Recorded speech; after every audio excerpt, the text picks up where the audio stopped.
everybody, welcome back to Drug Talk. As always, I'm your host, Garrett Campbell. Today we're going to be discussing the medication known as Raloxifene. Its brand name is Evista. Now before I talk about the medication itself, just keep in mind that this channel is for information purposes only and not to be used as a source for recommendations for your personal health care. So Raloxifene is known as a selective estrogen receptor modulator, or a SERM. It selectively activates and blocks estrogenic pathways by binding to specific estrogen receptors. In terms of indications for use, Raloxifene is indicated to be used prophylactically or preventatively in postmenopausal women at high risk of developing breast cancer. We see this medication used in postmenopausal osteoporosis, and it can also be used prophylactically to prevent postmenopausal osteoporosis. Now, before somebody was to use Raloxifene, there are some contraindications that they must clear, as well as some precautions and warnings that they should be made aware of. This medication will be contraindicated in pregnancy or in nursing mothers, and it would also be contraindicated in patients who have an active or a past history of venous thromboembolism. So this would include a DVT or deep vein thrombosis, pulmonary embolism, and finally retinal vein thrombosis. Now in terms of precautions, it should be noted that there may be an increased risk of stroke in postmenopausal women with documented coronary heart disease. This medication should be used cautiously in patients who are at risk of stroke, so patients with atrial fibrillation, smokers, or patients with hypertension or high blood pressure. It's not recommended to use this medication with systemic estrogens.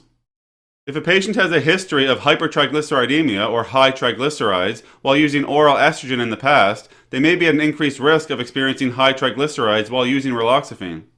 Because DVT or deep vein thrombosis and pulmonary embolism has been reported with the use of Raloxifene, this medication should be used cautiously in patients who are at an increased risk of developing a venous thromboembolism.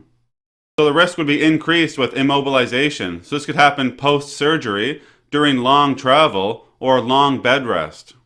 This medication should be used cautiously in patients who have hepatic impairment or liver impairment, and should also be used cautiously in patients who have moderate to severe renal or kidney impairment. And lastly, it should be noted that this medication is not recommended to be used in premenopausal women. Now, once somebody is cleared of the contraindications and made aware of the precautions and warnings, and they start to use Raloxifene, they can expect to receive their dose orally. So if somebody is using Raloxifene prophylactically with regard to breast cancer, they may use 60 milligrams once daily.